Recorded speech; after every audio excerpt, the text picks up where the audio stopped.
Okay then. Good morning. It is Sunday morning, a little after 11 a.m., December 22nd. God, it's almost Christmas. Is it just me or does this one feel different? This Christmas. I don't remember ever feeling this distance from this holiday, like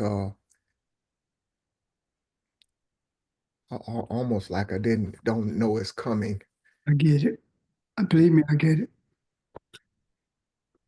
I'm sorry, Pastor. I had that discussion with Phoebe this morning. Okay. Same Yeah, discussion. this one just feels different.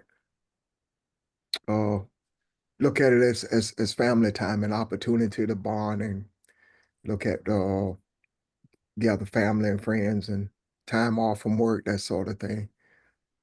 But okay, where are we? You got any questions, anybody? Anybody want to start us off?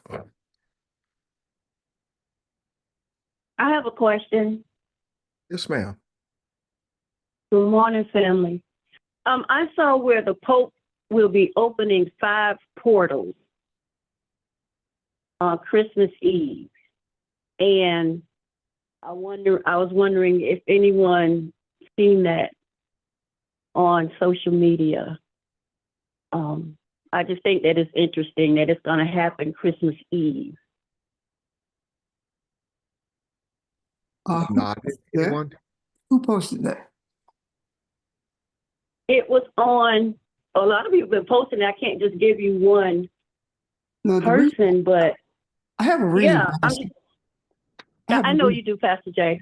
Yeah. I know, but I just saw it out there, and everybody's just talking about it on social media, and that's why I bring it to the family so we could see, or maybe somebody can look at it or something.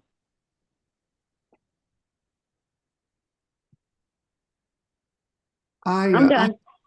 I haven't seen that. However, I wonder if it's something that was put out there and just reposted because I have never heard an announcement from the Vatican about anything that the Pope was going to do like that. For example, when the Pope came to this country during the Clinton administration and met Clinton in Colorado, the highest point in this country, and it was reported that when he approached the Pope, he actually kissed the ring, which is a symbol of passion respect for someone who has authority over you. That was really came through from pretty much every source in what you call mainstream media. But that's the only thing that I can remember of late that that that the Pope that was announced in reference to the Pope in regards to something of that nature.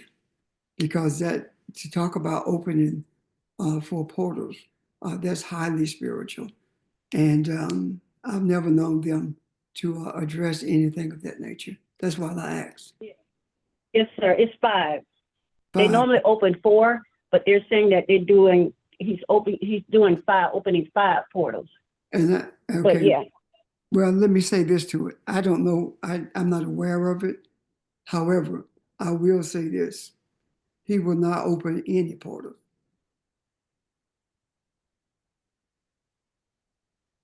When you say he normally opens four, is this an annual thing you're saying, Evelyn? And what does See, this is my first time really seeing this. Normally, I just don't pay stuff like this any attention, uh, but because of the year that we're in or about to enter, I just thought that it was interesting to me. And I do believe the Pope and the Vatican and the Catholics, they always do all type of rituals. And no, we don't delve into that, but I just thought that this was interesting. But it's to happen at the end of the year around the holidays, and we going into another year. So that's why I brought it to the family. But as Pastor say, no weapon that form against us shall prosper. So I'm not worried about it. I just thought that it was interesting. Thank you. It's It is interesting because it's the winter solstice. And again, I do not believe that anything can push us from the journey, the road that we're on in terms of the journey we're traveling. And as much as we have spoken about the fallacies and the danger of Christianity, this does not surprise me, even if it's that people would say that, even if he's not. However, in order to intercept anything that he may possibly be doing, it's not going to happen. And the reason I say that is not out of arrogance; it's from a foundation of power, because there is nothing that Christianity has ever done, Catholics have ever done in this earth that's beneficial for humanity. It is always something that's going to give strength and authority to the Catholic Church. And there are those who may think that I'm speaking from a place of arrogance. No, I'm speaking from a place of power. It's not going to happen. Thank you. No, thank you for bringing it. And it may very well be that you had to see that for us to be made aware of it so that we could intervene and make sure it doesn't happen. And are there any questions about what I just said or what Ellen wrote? Just what I said in terms of intervention, does it make sense to you guys? Very much. The Yes. implication of the question I have is the implication of opening portals and what kinds of portals and portals to where and that kind of thing. So the question is, I mean, just simply saying open portals, I don't quite know what that means. From a spiritual perspective, I do, but go. I don't know what it means. I don't know which portals. However, the only reason I talked about intervention is because if indeed it is something that he's attempting to do, I do not believe that it's for the benefit of humanity at all, because it never has been. So that's why I spoke about the intervention. It makes sense, Baba Jean? Yeah, that's why I was asking the questions. You know, what's he doing this for? Selfishness. Yeah. To me, it's always selfishness. And like Pastor Jay said, it's not for mankind. It's from what I've heard, they said that it's because they know that their time is up. Everything is being exposed. So they're trying to hold on to their evil ways and their evil tricks, I'll say, to try to stay in the power that they're into. So that's why they said that they'll open up these portals in certain areas in the Vatican or around the Vatican. So yeah, that's a little bit what I saw on social media. But yeah. Let me make a statement about that. I was not going to even deal with this, but I see it seems as though I need to. We've heard a lot of talk about Elon Musk in this country and in some of the other countries. He is the point man for global white supremacy governance. He is the point man for bringing together European nations for the express purpose of governing the entire world, which with the objective being to strengthen white supremacy or Christian nationalism, whichever one you want to call it, but all of it amounts to the same thing.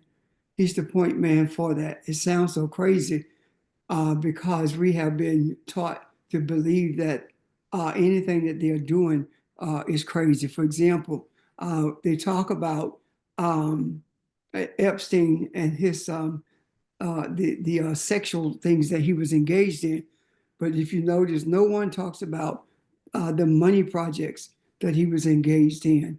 The one talks about the reason that he was a part of Clinton and Hillary Clinton's fundraising team. Nobody talks about how involved he and Dershowitz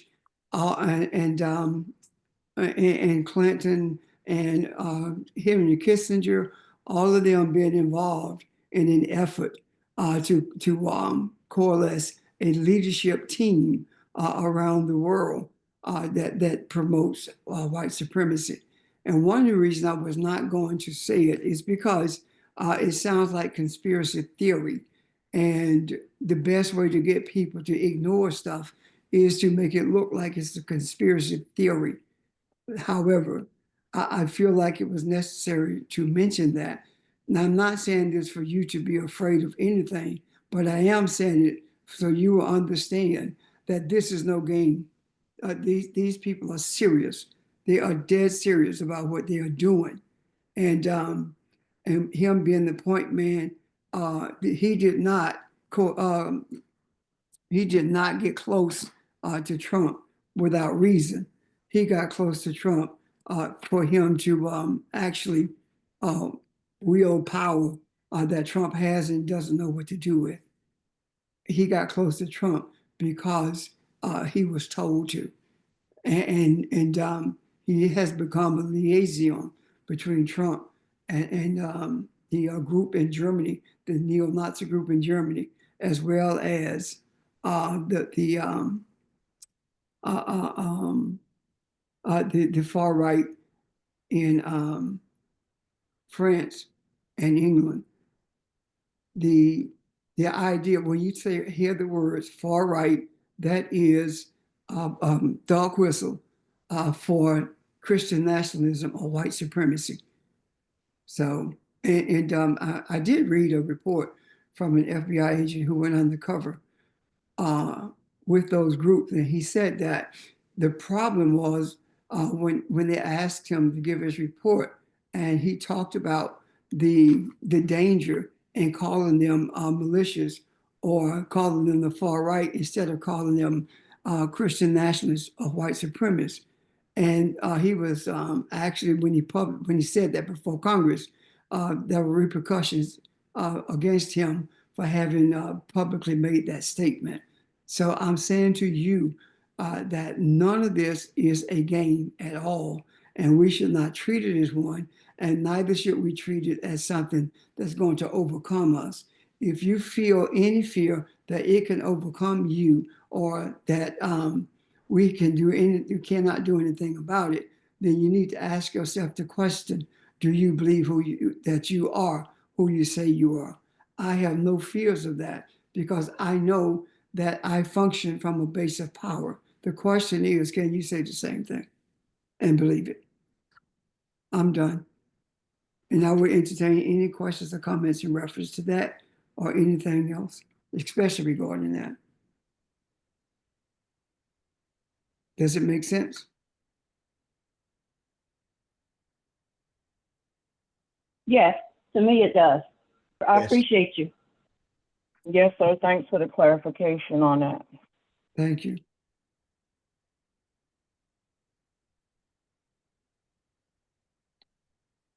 Thank you, Evelyn. Anyone else questions? I'm sorry, Audrey. Go ahead. Haven't we always said too that when things are brought forward into the light, they're probably in their last throes. Yes. That's going to be the end of it. Yes. We have said that. So all of this is because of that, right? Yeah.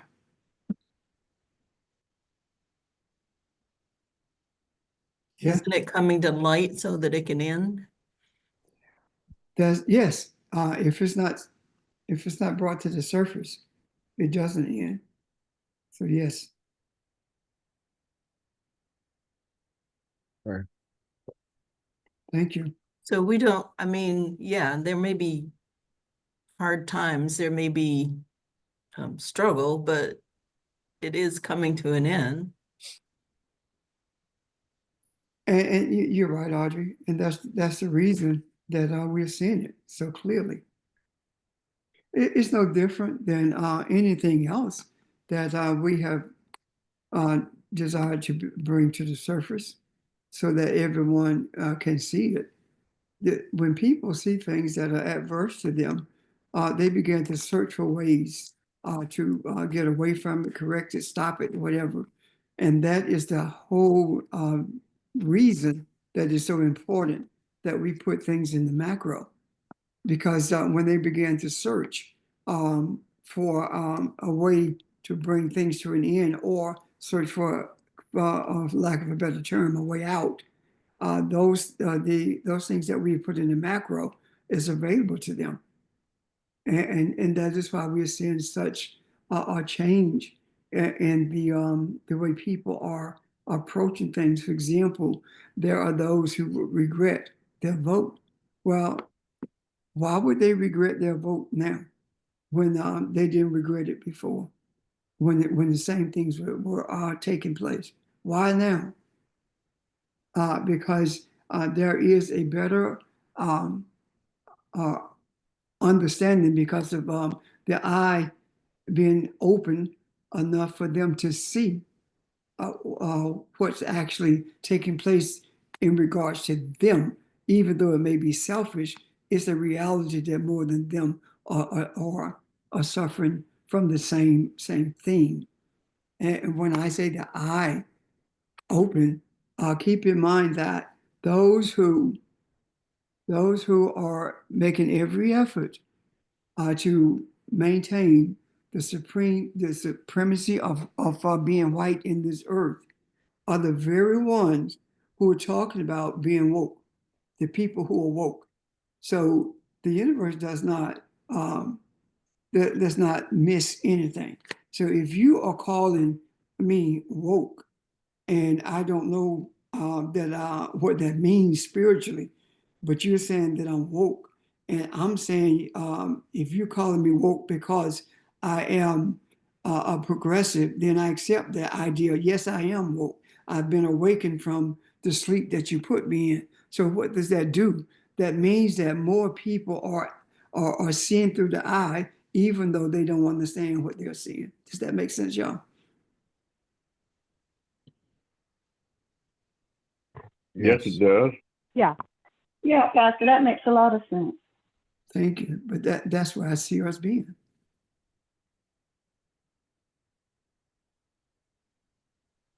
The thing about what's in the darkness must come be brought to the light. The false wisdom that now this group of people are relying on is the wisdom that they have brought into existence by virtue of their vain desires. And because it is the false wisdom, when we talk about putting enlightenment into the macro, then they can see right through that thing that's called wisdom, and they begin to understand that it has nothing in it that is for their benefit. I'm done.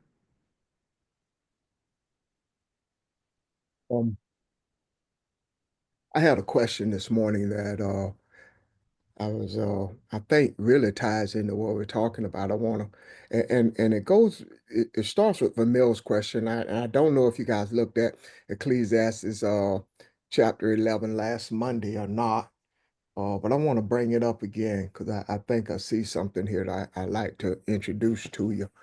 And her question had to do with Ecclesiastes 11 and 1. It says, cast your bread on the surface of the waters, for you will find it after many days. That's verse 1. But this is my question. This is the one that I want to unravel and talk about. It's that second verse. The second verse says, divide your portion to 7 or even to 8, for you do not know what misfortune may occur on the earth. It doesn't say what misfortune has occurred. It says you do not know what misfortune may occur on the earth. Now listen at misfortune. Misfortune is evil, distress, or injury. It's a state of evil or wickedness used to describe moral corruption, often referred to the moral and ethical failings of individuals or nations, as well as the consequences of such behavior. Does that not describe where we are right now? So, Absolutely.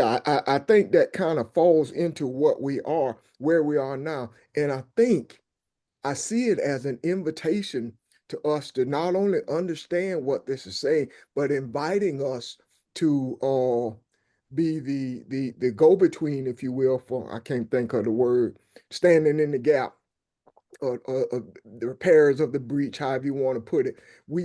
It invites us to take this opportunity. So that's Ecclesiastes 11, 1 and 2, particularly verse 2. What are your thoughts on that?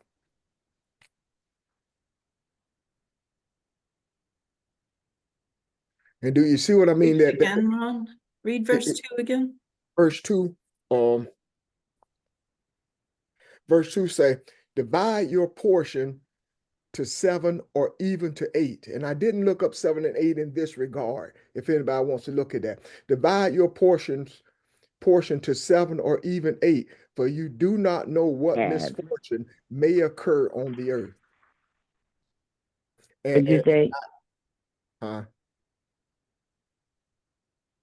And the word that I looked up was misfortune is what I just read. Me trying to understand what it means by misfortune. Well, I was wondering what divide your portion into 7 or 8. Yeah, that part I don't know, Audrey. Yeah. Anybody? Any insight into that?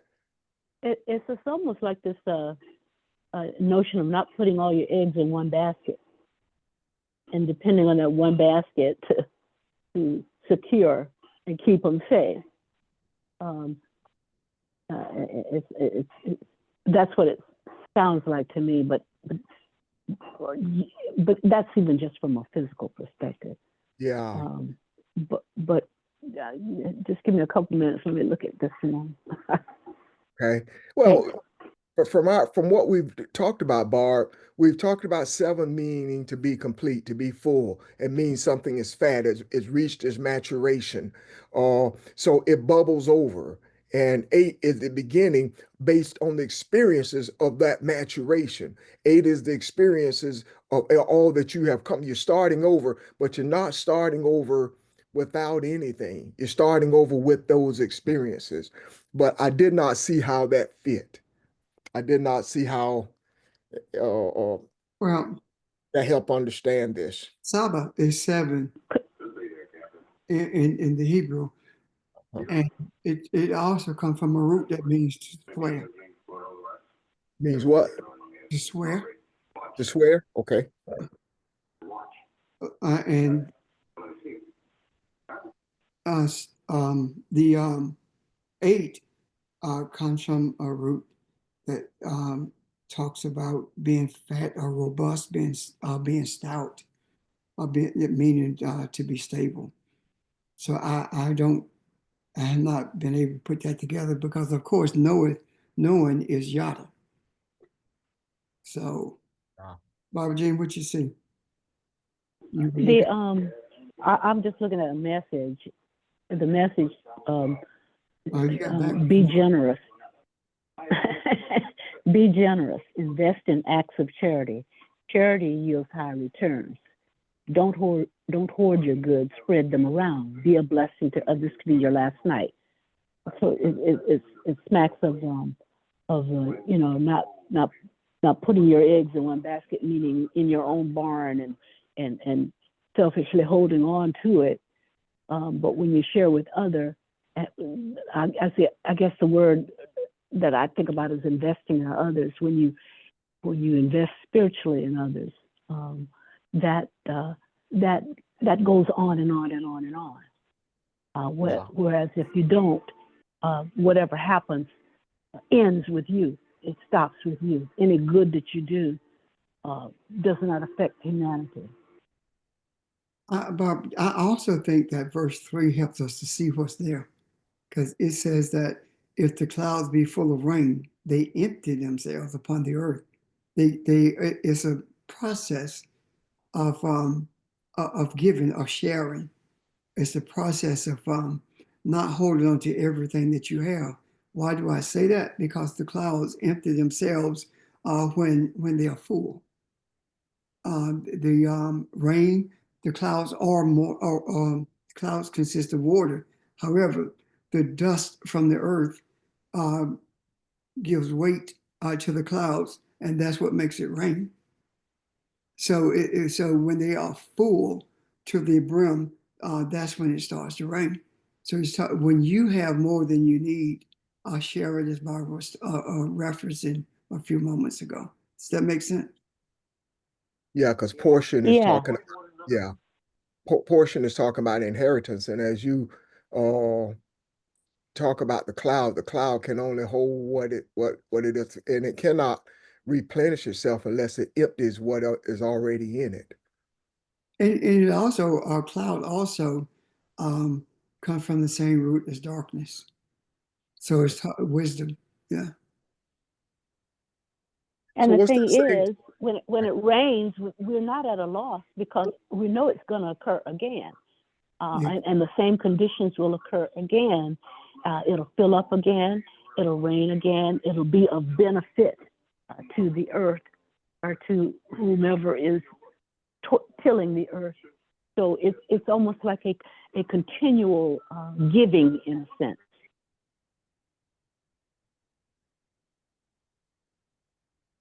So if that speaks to us, we have been given something precious. We've been given a portion of something that is beneficial to the earth, and we give it freely because there is a need. We give it to the earth, and it falls where it falls. Or help me out, somebody. As I was saying, I see this as an invitation to us. Uh, I and see bread as truth. I see bread as truth. It's a feeding. It's a nourishing of humanity, in a sense. And if we don't do it and we keep it ourselves, I mean, if you look at verse 3, it talks about a tree. When a tree, when the wind blows, it falls down. Well, the tree is gone then. But if the tree has cast its spores or cast its seed or cast whatever, it continues to live in a sense, to thrive in a sense.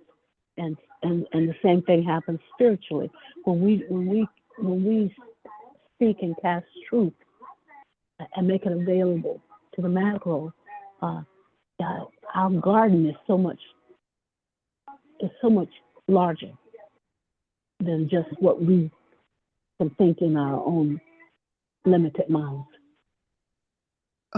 If I may, start from the top with cast your bread, first verse. When you said that, Barbara, about nourishment, a nourishing for humanity, is that not what we did? What did we do when we first embarked upon this journey? We took what we understood about religion, and when we traveled that journey of religion in accordance with the spiritual essence that we had been taught about. And the water to me represents that spiritual essence of religion. And the return, that what we got as a result of that, we were nourished spiritually. And then we no longer relied upon the earthly understanding of what spirit is. We no longer adhere to the religious standards that said that that define rather what spirituality is to us. However, we had to begin with what we knew in order to get to the place for what we know right now, and that gave renewed life. So if that is the case, then would it not be that out of the the abundance of understanding that we have by virtue of seeking the nourishment for our understanding of spirituality.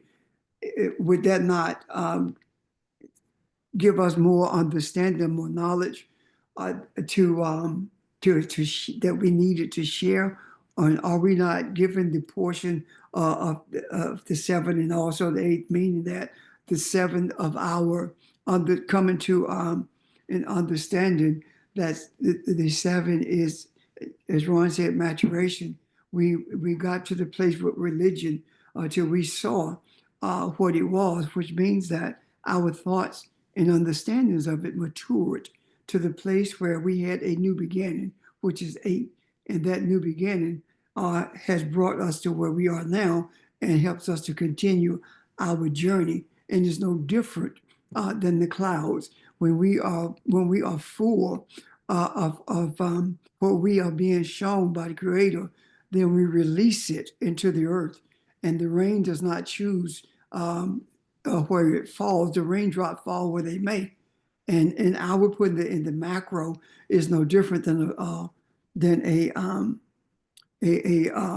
a cloud being full. And when it talks about the falling of a tree, that's where it lies. The knowledge that we have is like the tree that falls into the earth, and that tree that falls to the earth, it is wherever it lays, wherever it falls. And the understandings that we put in the macro, those who are searching for a new way or a different way of travel from a spiritual perspective, then the knowledge that this tree of knowledge that we put in the macro, it lies in the hearts of those who are in search of something better. Does that make sense? Yes. It does. So you just summed up our journey and where we are now and what we have been doing and the more that we keep receiving, what we are to do with it. On the eve of a new year coming in and on the eve of this inauguration, what do you see there? George had something before. Yeah, Oh, sorry. before Pastor, respond to Ron's question, we looked at the number 7 and we looked up the number 8 and we spoke about that. But those two numbers combined, the sub of that number is 6. Yeah. And we know that that represents man. But in terms of the spiritual meaning, it talks about 6 is the number of seeing. Seeing, not with our eyes, but with our ears, but it's the number that connects intuitive guides and guidance.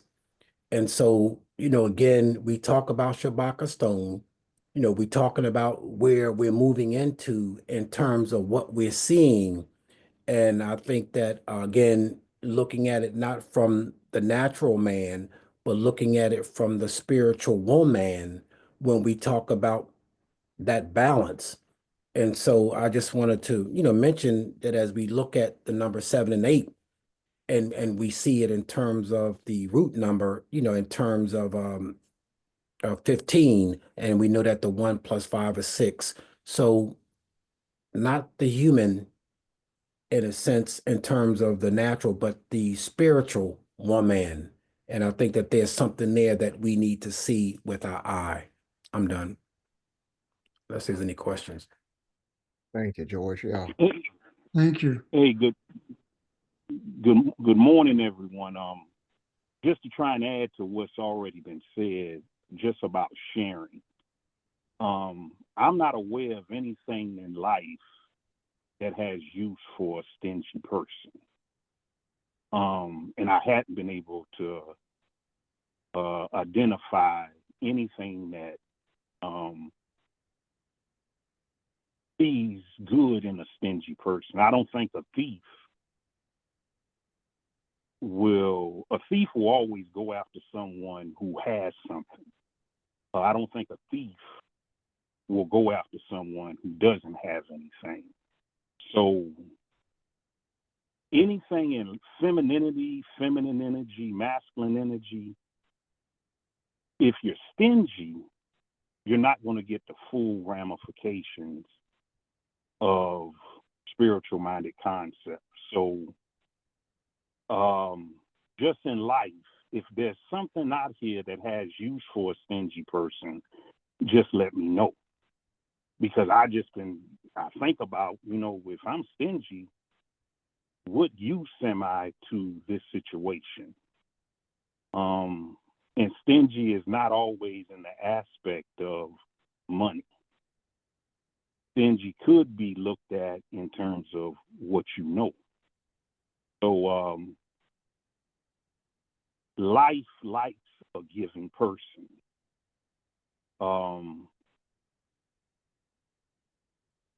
I think life can use a giving person more so than a stingy person. And Reb, I get with you one-on-one on this, because I had a scenario that I just wanted to process, and I can get with you one-on-one with that. Yet just in giving is, well, I'll ask you, Reb, about it anyway. Does life have any use for someone that is not a giving person? That's really the question that I had. Thank you.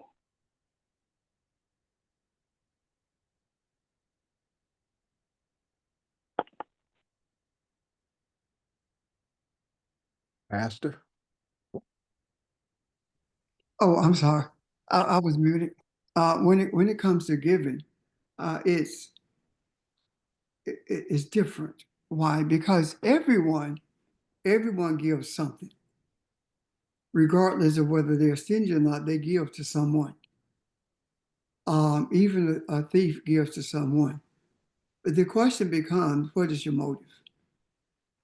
What is the motive for not giving? And if the motive for not giving is because you don't want to be a codependent for someone, then that's a noble motive. If your motive is because, as George stated, that you're stingy, then the question to me becomes, what can you expect from life? Because you don't even know what spirituality is. And in that regard of being stingy, most of the churches I know are stingy because they only give to those who are in a certain group as opposed to those who are in dire need. And then in many cases, those same churches give with the expectation of getting something back. I remember this pastor in Union, and I don't mind naming the church because I wish everyone knew about it. This pastor who pastors Covenant Church in Union, when the kids, those 16 kids, were in trouble, one of the things he said in the meeting with other preachers was, they are not members of our church. Think about that. So you have to be a member of a church before you can be considered, for help. What does that mean? That means that you have to be a part of this club. So you don't know what spirituality is. You're deep-seated in religion, and you are treating the church as though it is a business.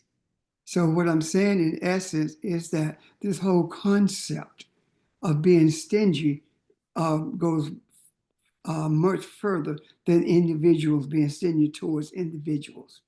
And it has a deeper effect on people who are stingy, but it also has an effect on people who are in need.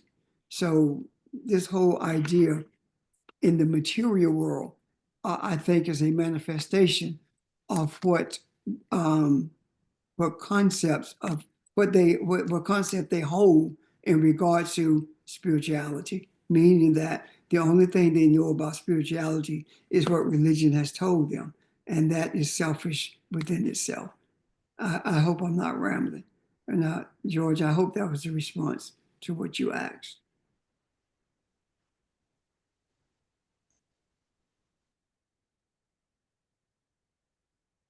Yeah, thank you, Reverend Richard, thank you. Ron, Pastor Jay, I have a question. So what you described earlier about what we are doing in the universe or to help mankind, is that the same as being rich? Remember the scripture that I brought up with Revelations 2:9, when God, whoever said that I know your tribulations, but you are rich. Is that the same thing you're talking about? What we are doing?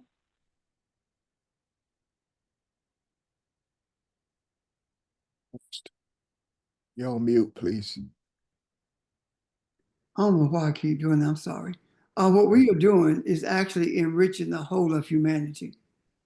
And what we have been convinced of is that being rich or is predicated on your material belongings. When in essence, the idea of being rich has more spiritual connotations than we allow for it. The idea of being wealthy carries the same principle as I see it. But we have applied both of those concepts to material things as opposed to spiritual things. And as a result of that, what has happened is if you are rich, you're considered to be important. If you're very wealthy in the church, you are one of the quote unquote shakers and movers in the church.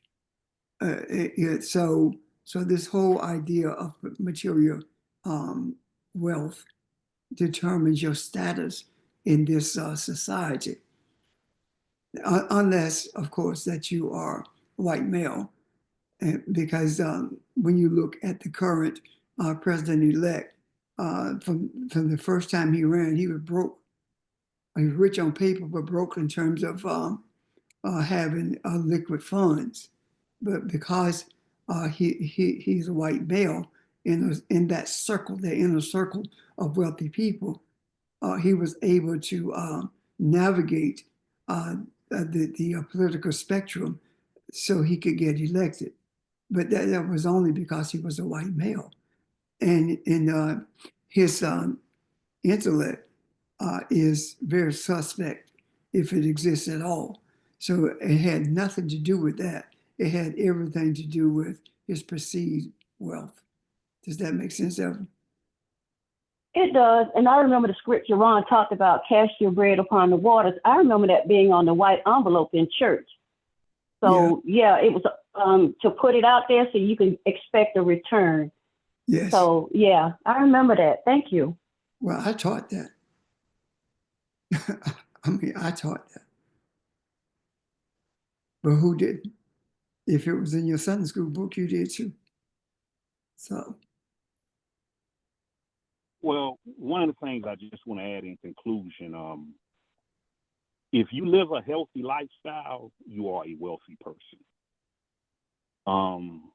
And what I mean by living a healthy lifestyle, I have an individual that I'm friends with, Ronnie Franklin, and he always talks about George, stay on the high road. And he's talking what I interpret as just a healthy lifestyle. And just listening to some of his stories, he's like 66, 67, and this is his first experience with a Paul Frederick shirt. And he just talks about his growth of obtaining this Paul Frederick shirt. And he talks about in his walk, if he got to lie, cheat, or steal, it's not for him. So if you live a healthy lifestyle, you are wealthy. If you live a healthy lifestyle, you can walk amongst people who are stick-up guys or stick-up women. They ain't gonna rob you. I don't suggest you try that now. Yet, just living a healthy lifestyle, in my opinion, trumps the individual who eats healthy. That's all I had to say. Thank you. Thank you, sir. Something caught my attention here, and I think Barb may have touched on it. Uh, in the New American Standard, it talks about the tree falling to the south or the north. And I thought that was interesting. The South does not, I couldn't find anything on the South. The North talks about something that is hidden, something that is mysterious, or something that you treasure. Tie that in, please, uh, to what has already been said, or what you guys see in that, please. Um,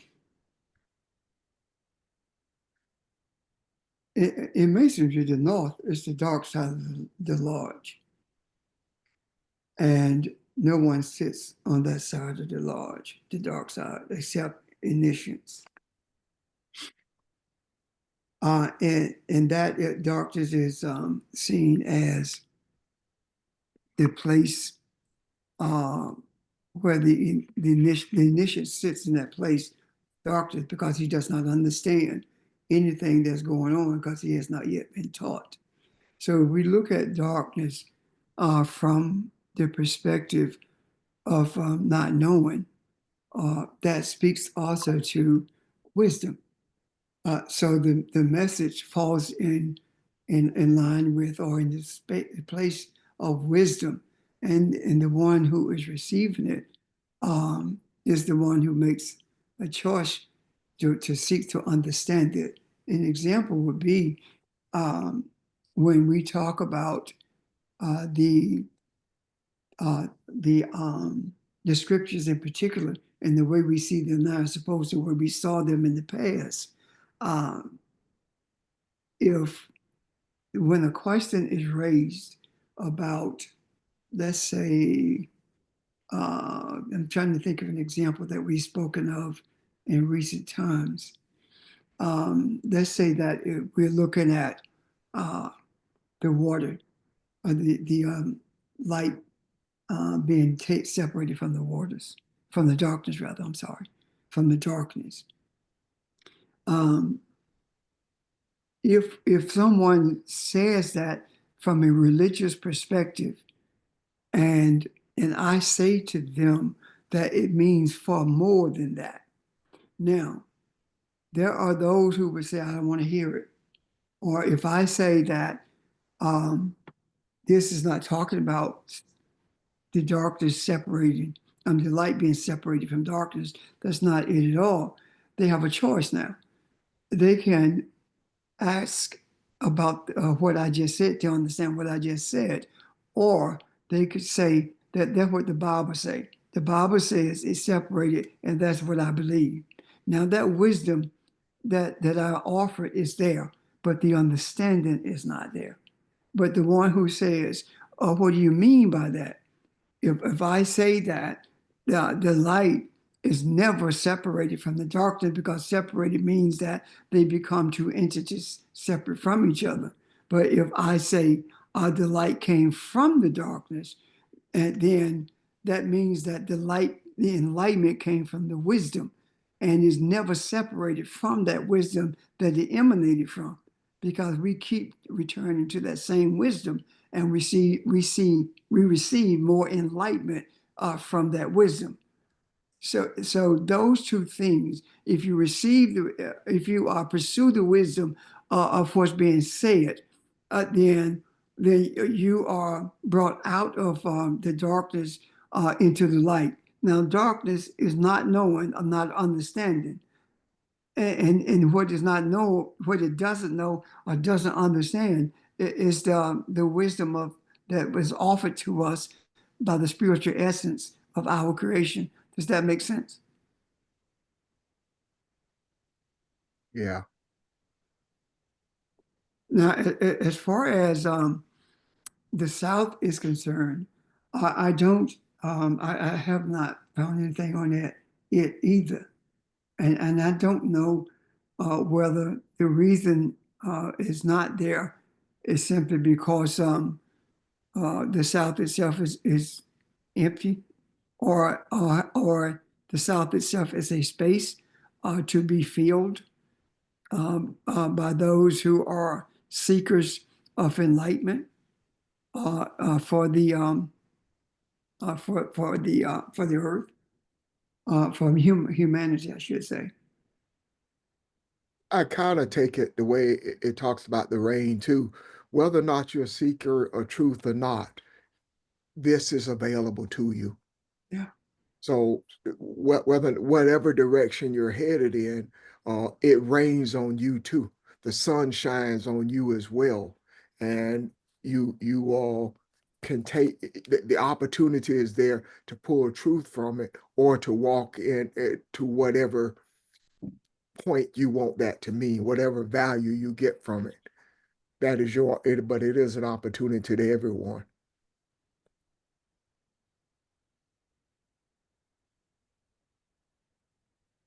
Makes sense. I agree part of- with you, Ron. And is that talking about the duality Yeah, within self? yeah. But That Aldridge, they can be opposites, but yet, yeah, the rain falls on both. but Yes. would it be duality or would it be space? Because if they are, Sorry? if it's available, would it be duality or would it be created space that's made available for them to receive it if they choose to?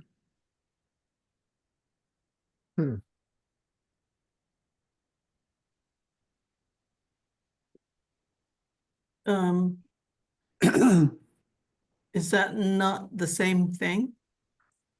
I think, me anyway, when I think about duality, I think about two things.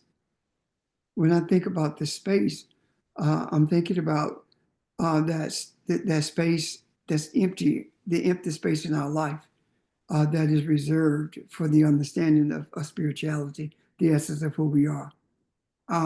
It's space in terms of those who stand in the gap, meaning that the space between earth consciousness and spiritual consciousness is filled by those who are spiritual. That space is available to everyone. That's what I was seeing anyway. But that's not said in concrete in terms of what I'm saying. What I was saying rather. Anyway. Well, I guess I was just seeing it as, even though they're opposites, north and south,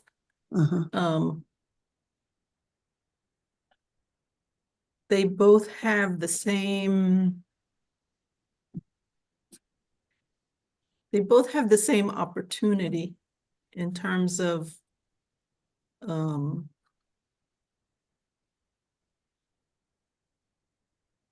spiritualness or opportunities to gain spiritually.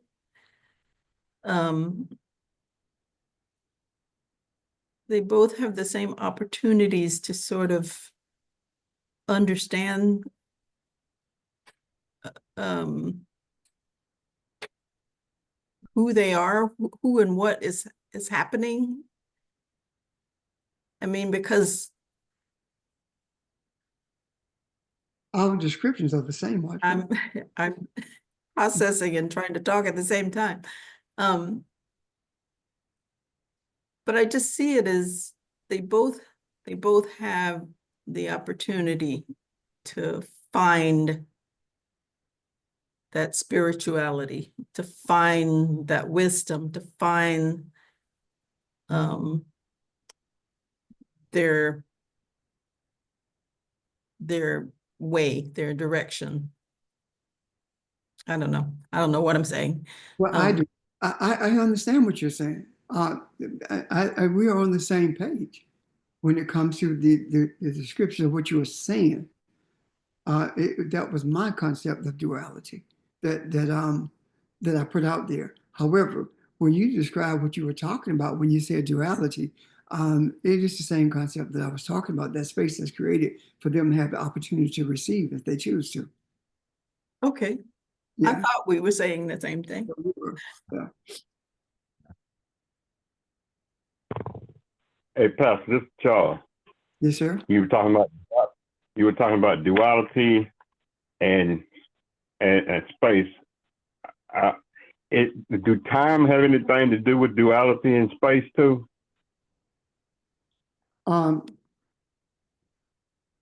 Yes, time, how can I put this?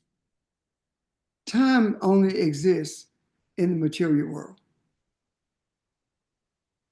It does not exist spiritually at all. And the reason it doesn't is because everything that's spiritual is in the now. And things that are in this earth are not the now in terms of their material existence. What creates time, if I'm spiritual and all of us are one spirit, then it does not, there's no space between us. So if I want to touch Audrey, I don't have to travel to Mexico to touch Audrey. I can touch her in a spiritual way because of our essence, understanding that we are one. However, if I want to touch her physically, then I have to travel across the space between us, which means that it takes time for me to get to her. So time exists in order to explain how long it takes for you to get from one point to the other. But spirituality doesn't work that way. Does that help you, Charles? Or anyone else for that matter? Well, It helps. would you not say though that time and space are one and the same? There would have to be. There would, or we say that space exists, and because space exists in the earth, time had to be brought into existence in order to measure the distance between you and me, or the distance between what I was saying earlier, Audrey in South Carolina, you know? Yeah, yeah. Because time in terms of a clock did not come into existence in the Western world until the trains were introduced to the Western world. That's when time began to solidify in this, in the Western world. And when I say the Western world, I'm talking about this British colony that's called America as well, because that's where the establishment of time in the Western world started, in America, in this colony. Does that make sense? Yes. A few minutes ago, I think I interrupted Barb, and I want her to say what she saw in this. Uh, and do we see what I was trying to say anyway? That this is an invitation to us, as we can see ourselves being the spirituality that this speaks of. Yeah. Yes. Barb, I think you had something, and we interrupted your idea, and I apologize for that. But what did you want to add? No apology necessary. I was looking at the next several verses down, and the issue is the clouds are going to do what the clouds do. The winds are going to do what the winds do. Tree will withstand the wind, or the wind will be strong enough to blow it down. I mean, it's going to do what it does. The issue, though, if we look at the verses further down, is don't get caught up with looking at the clouds. Once they've emptied the rain, don't just sit there staring at the clouds. Or if the tree has, if the wind has done what it's going to do, don't just get caught just standing there wondering about what the tree is going to do next. It admonishes us to go on and do the work that we are called to do.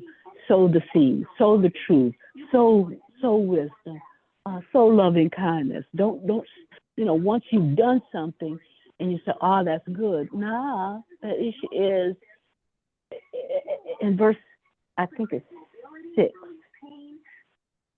It says something like, "In the morning sow the seed, don't withdraw your hand. In other words, do all you can to do what you need to do. You don't know which is right or whether both of them are good. You just from your intent, you sow a good seed, and the work takes care of itself. The work that you do takes care of itself, rather than you standing there wondering, okay, the clouds did this and the tree did this. What are you doing? You even if you think you've done something good, you can't stand there. You can't sit there and just think, wow, that worked itself out. No, every single second, every single minute that you're alive, you do what it is you need to do from the intent of showing goodness to humanity. So don't get caught looking back on something that you did or you said, and you say, okay, that worked itself out. Yeah, you could say it worked itself out, but don't get caught standing there, staying there, not moving on, not continuing on, if you will. Because that's what ACE is about also. It's continuing to function in that capacity even after maturity has been reached. It's working continuously from the aspect of maturity and not reflecting on, I wish I could have, would have, should have kind of stuff. There's no time for any of that. While you were talking, I thought about the verse you talk about putting your hand on the plow and looking back. There's still work to be done. I have a question. So what Barbara just explained, how does that line up with the scripture about Lot and his wife when she looked back and turned into a salt, I think, right? Mm-hmm. Yeah. So how does that line up with what Barb just said? Having regrets, having regrets or whatever. How does that line up with today and what we do today? That's my question. Oh, we can get stuck if we always think about something that we did, and we always think about, well, yeah, that didn't go well. I mean, we could get stuck wondering how could I have done it better. Well, it's good to understand that you want to ask that question. What's not good is to stand there and not do anything about it, not move forward. It's good to reflect, but it's not good to let that reflection become your meditation rather than meditating on what can I do to make it better. So I think I guess what I see in this is don't do things with regret. Sometimes things are going to work out the way we want them to, and a lot of times they're not going to work out the way we think they should. But don't stand there with regret. Just continue moving forward with knowing and doing what you're doing in truth and in loving kindness with the principles that we're learning. So we're gonna blow it sometimes, guys. It just is what it is. The question is, what do we do after we quote unquote blow it?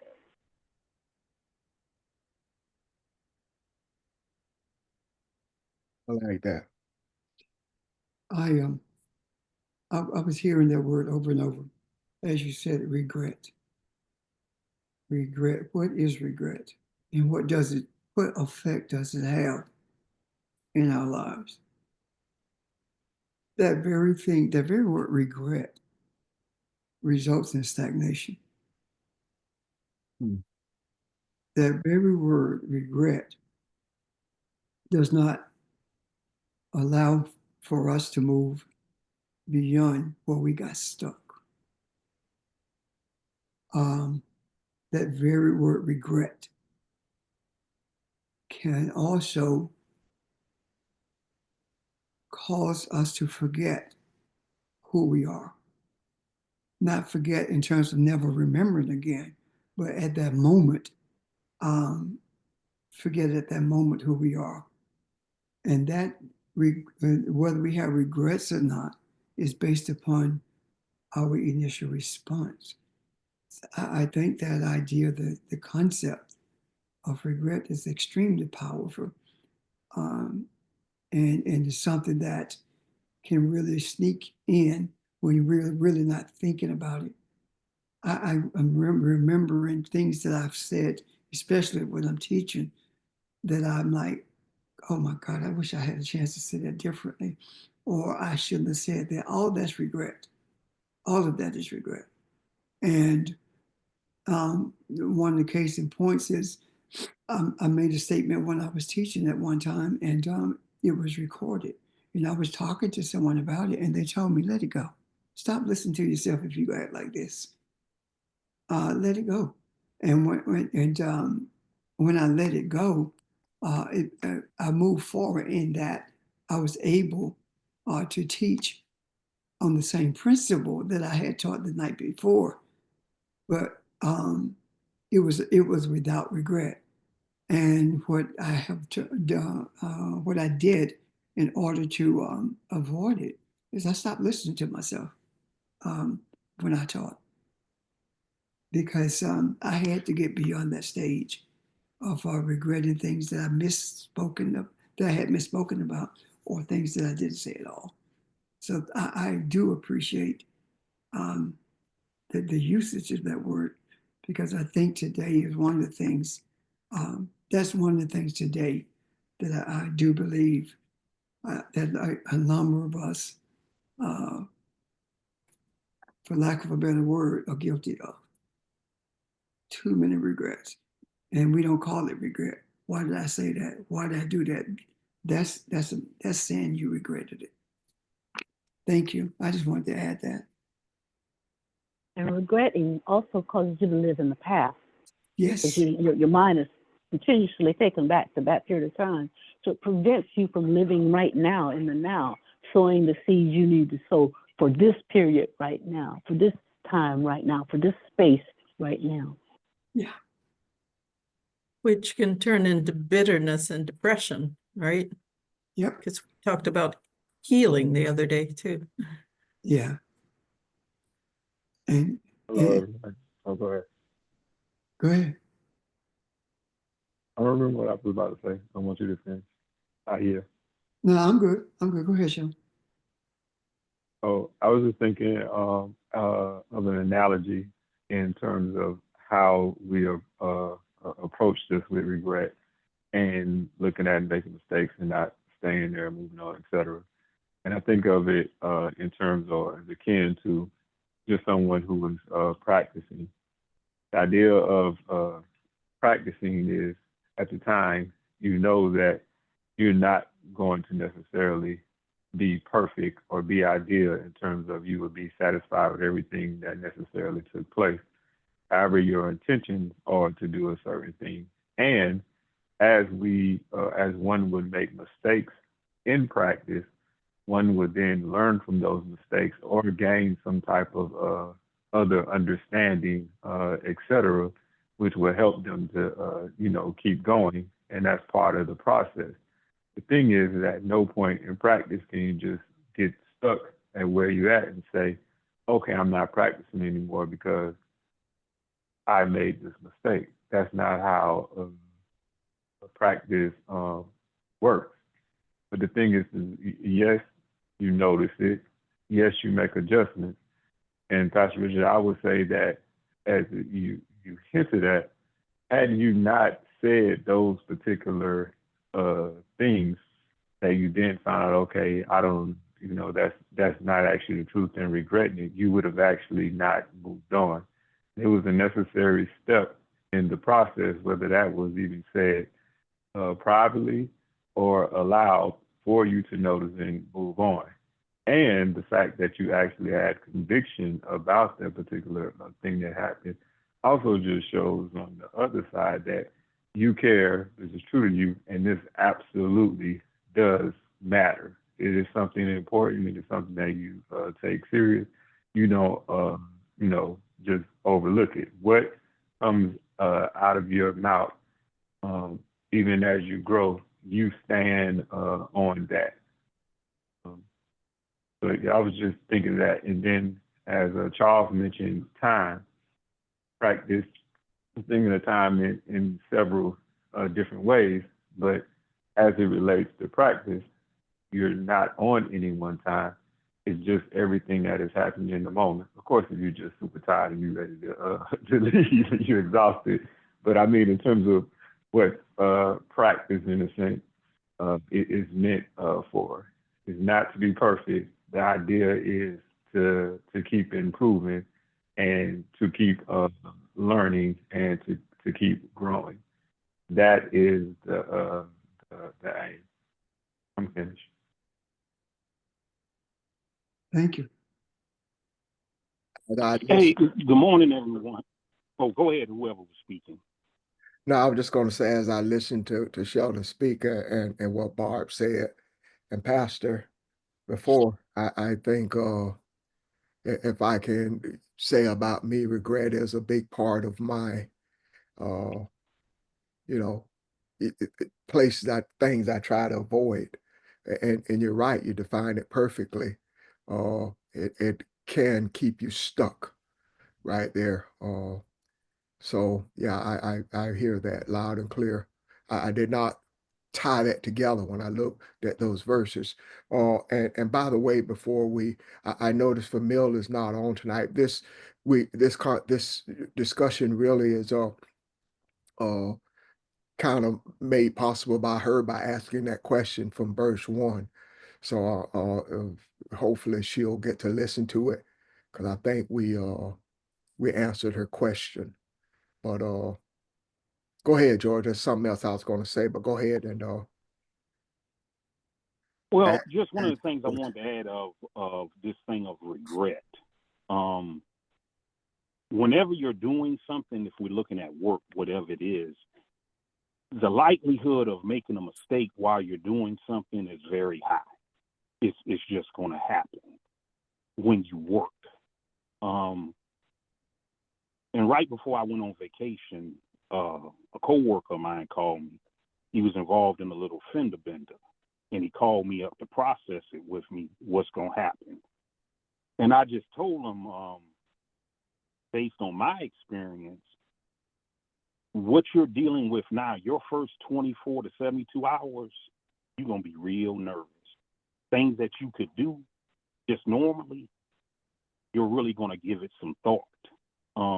And I just asked, were you on the phone when you had this? He said, no. I said, that's a good thing. If it's under $2,000, they're not going to pull your phone records. You're still going to have a job. Yet I just reassured him that mistakes are part of the process, and just learn from it. Because where he had the mistake, he'd been there I don't know how many times. Don't dwell on it. And once he talked to safety, and safety said, hey, this is under $1,000, we're not pulling your records, we're going to give you a little slap on the wrist, you still got life. He was so much better. So mistakes are a part of the process if you're working. People who stay stagnant, they think that from a conscious aspect, they can buy into the concept of they're mistake free. And that is very dangerous. To me, it is. So if you're out here being productive, you're going to make mistakes. It's just a part of the process. It's just a part of that process that when we do make a mistake, and there are third parties that have to come in and investigate, you would want the people that's doing the investigation to at least have some kind of sympathy. Because out here in this here world, you do not want to be a person who falls to man, because you don't know how we will adjust to things. You have some people who live in the past that they didn't get some roller skates when they were 8 years old, and they holding it against someone that's their sibling, and they in their 60s. They ain't let that stuff go. And I understand it. I ain't going to be, hey, you got to let that go, blah, blah, blah, blah, blah. But just know that when you are being productive out here, mistakes are a part of the process. Thank you. Thank you. Um, at some point, maybe we can talk more about that, George. Because I analyze everything to death when you hear me talk about regrets, and I've thought about this for quite a while. Uh, is it a mistake or regret if good comes from it? If it leads you to enlightenment, if it leads you, you know, so sometimes you don't see unless you fall. Um, it to me adds to the character of who you become. But that's another conversation. But yeah, I hear you loud and clear. Uh, in the last few days, Pastor and Barb said something that I think ties into this lesson, and that is the importance of where we are now and guarding your thoughts, guarding your words, your actions, and your meditations. I think that all ties in when you look at this from a spiritual perspective. And metaphorically, it may be talking about the rain, it may be talking about trees, uh, and all the examples it used so that we can picture this. It is a spiritual message that speaks to us, those who are seeking enlightenment, those who are seeking to be the enlightenment in the earth for others, those who are seeking to be loving kindness for mankind. So I invite you guys to kind of tie all this together using that. Talk about your meditations and our thought process and how all this ties together to where we are now and what's taking place within our world. Hello, Ron. Yes, sir. Yes, sir. As we get to that question, and this is tied to it, not exactly, I guess, answering it directly. So I definitely want to say this part, and I think it's important as it relates to regret, and it relates to who we are, who we know we are, and to get deeper in regret. The thing about regret is we talked about being stuck there in a rut. And part of the reason why it's stuck in the rut, I imagine, is the idea that we feel horrible about something that we perceived ourselves as doing, number one. And then number two, in addition to that, we see ourselves as being fallible, seeing ourselves as fallen, see ourselves as being incomplete, not ideal how we would rather see ourselves, not proud of what we see for whatever reason. We cannot hold that against ourselves and think that that is who we are, as if when we talk about the word stagnant, that we are not better than that. So in a sense, it's as if we hold ourselves to be in that thing. We are the ones who decide that that's our identity and that's who we are.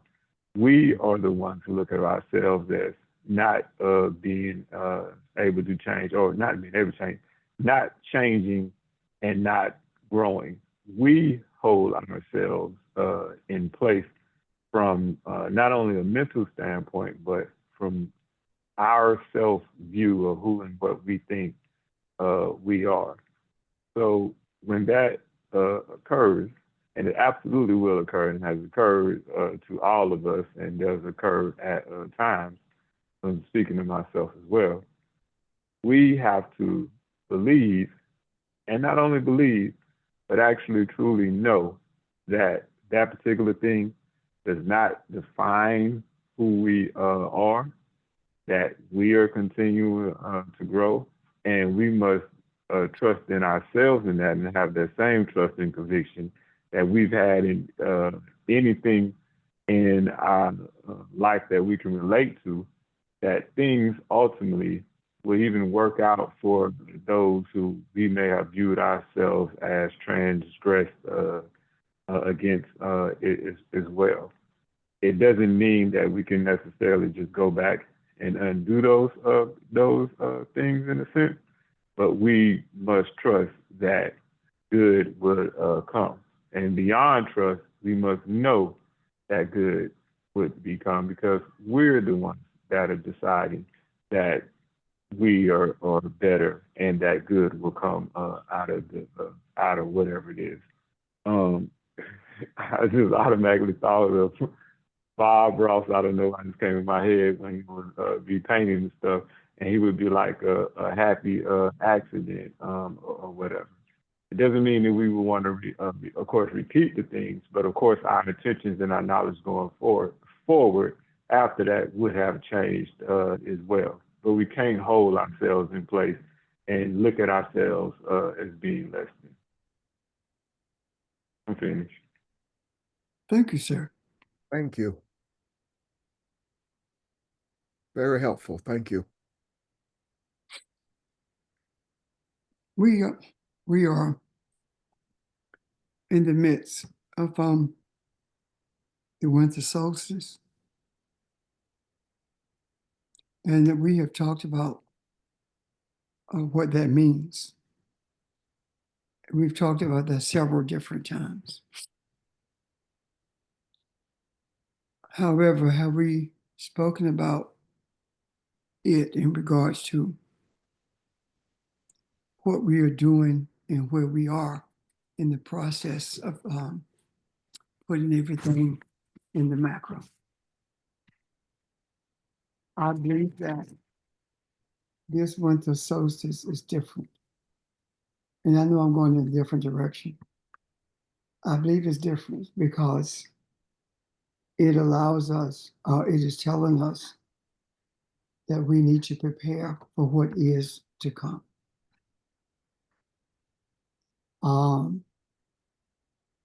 The evilness that Ron spoke about earlier and others addressed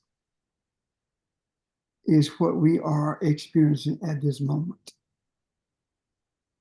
And because of what is being shown to us in regards to the depth of selfishness, greed, evil, etc., I do not think that we are seeing it the way we see it out of coincidence. I do not think that we're seeing it at this period of time coincidentally. I believe that we are seeing it at this time because of the winter solstice. Christianity following on the heels of Catholicism. Well, Christianity coming out of Catholicism, I should say. See this recognition of the winter solstice as being pagan, especially when it comes to the Eastern mindset and how it's dealt with. When in actuality, if you look up the word, the origin of the word pagan, it simply means a country dweller, someone who does not dwell in a city. This idea of the winter solstice, as I've been shown, is that it's not only is it a rebirth, not only is it speaking to the stillness of the sun, not only is it speaking to a renaissance that's about to take place in 3 days when the sun begins to move north again. I believe that the standing still speaks to us because the 21st is the longest, yesterday I think it was, the longest day of the year. And during that period, I do believe that that's where the birth takes place. That's when it takes place, out of darkness. And this is an opportunity, or this is the reality of an infusion of wisdom into the earth. It is an opportunity to recreate the earth in an image and likeness of Elohim, of us meaning not individual people, but the mindset that we carry, but also the mindset that we seek to have. I believe that the substance for this continued creation or recreation is wisdom and understanding. And the reason that is necessary for us to do it is because it allows us to create an environment that's conducive to peace and harmony. I believe that this period of the solstice is an opportunity for us not only to recognize and speak to the evilness, but also to create an environment where the evilness cannot thrive. And that's an environment of enlightenment, an environment of loving kindness, an environment of righteousness. And those creations that creation comes into existence by the spoken word, or by how we embrace the essence of our being, and how we express it through our verbalization as well as our thoughts and actions. So what I'm saying is something I had mentioned earlier, and that is that the light never separates from the darkness. This is an opportunity for us to reach into that darkness again and be enlightened to a greater state than we have in the past, and so that we are better equipped to enter this year of this inauguration. The inauguration is the ushering in of something.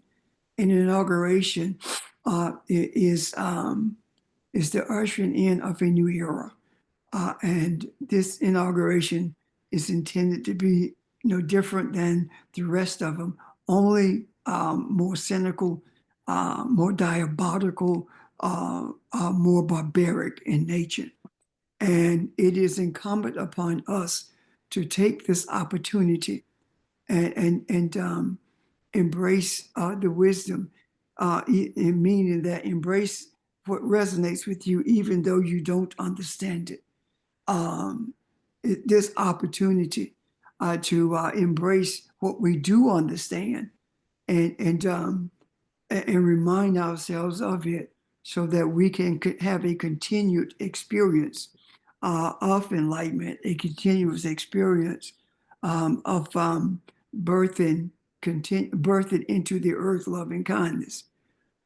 So I don't believe that this winter solstice is like the others that we have experienced. I believe it's more telling, and because of where we are on the journey, the power, the energy in it, it has the propensity to propel us to a place that we've never been, a place that we at this moment don't even understand its existence. And so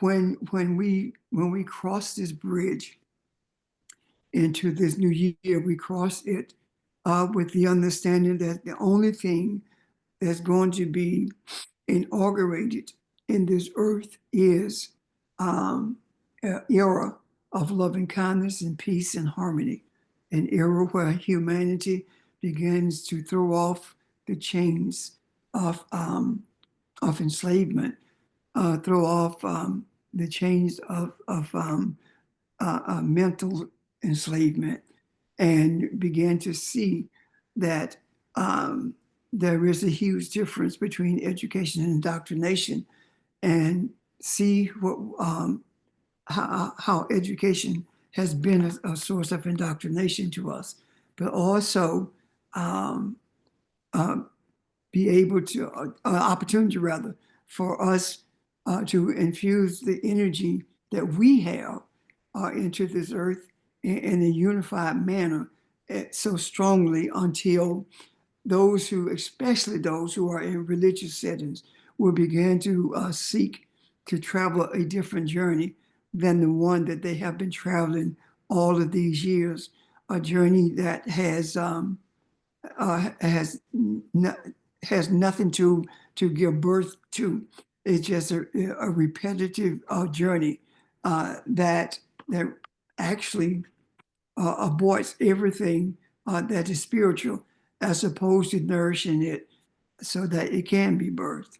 So, with having said all of this, I say to you that um, we are indeed children of the sun. And because of that, the energy that we are is the same energy of the sun. And the energy of the sun is a continuous source of light, a continuous source of nourishment, a continuous source of an opportunity to look upon something that in the totality of his beauty. And I'm not talking about the physical sun as much as I'm talking about the beauty of what we have brought into existence. And that is the all the repulsive things that we see. There is a beauty in them, but the beauty is being hidden by those who don't know who they are, and it's up to us to pull to tear the veil in the temple to actually penetrate the hymen of life, so that the hymen, so that life can come from their womb in order to pull the scales from the eyes of those who have inner questions about where we go from here, have inner questions about why would the Creator allow this to happen. Pull the scales from their eyes so that they will be able to understand that the Creator is us, and the one who created us has given us an opportunity to create in our image and likeness. In our image and likeness are the principles of Mayat, and are the principles of righteousness, the principles of interaction with each other on a peaceful basis, the interaction with each other without a jealousy or anger, interaction with each other without regret for anything that has happened, because whatever it is, it has resulted in us being who we are today.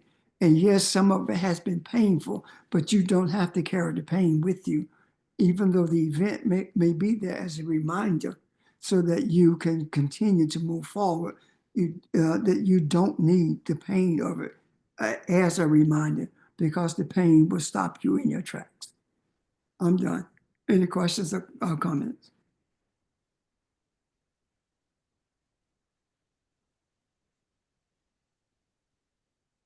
Is that clear to you guys? It is clear. Yes. Yes. sir. So, Okay. and I'm sure that we will begin, not sure, I know that we're going to see even clearer than we see now as we get closer to that event. Our inauguration of an era, a new era, is right now. Right now. We carry it into the new year. We don't go to the new year to get it. Wow. I like that. Thank you. Thank you. Thank you, Pastor. Thank you. You're welcome. Okay. Is this a good place to pause? Any thoughts or questions? Okay. It just seems like Pastor just summed up what you asked to Yeah. be summed up. That you know, that we don't stand still. Our work continues. We've cast our bread out there. We've cast truth out there, and so regardless of what it looks like, whether the tree falls this way or that way, that's fine. It'll just do what it does. Our work continues. Yes. Yes.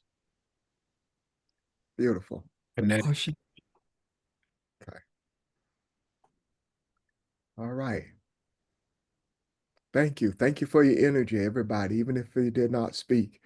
And I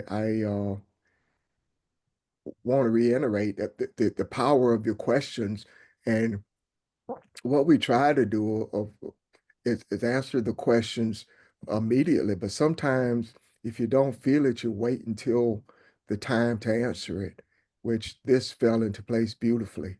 So continue with your questions and thanks again. Have a great day and look forward to seeing everyone tomorrow. Thank you. Bye-bye. Happy birthday, Goodbye. Evelyn. Happy birthday, Evelyn. Evelyn, Happy Happy birthday, birthday, Evelyn. Evelyn. happy birthday. Have a good afternoon. All right. See you. Have a good day. You. Enjoy Everybody. family. Thank you. Bye, everybody. Bye. Bye-bye.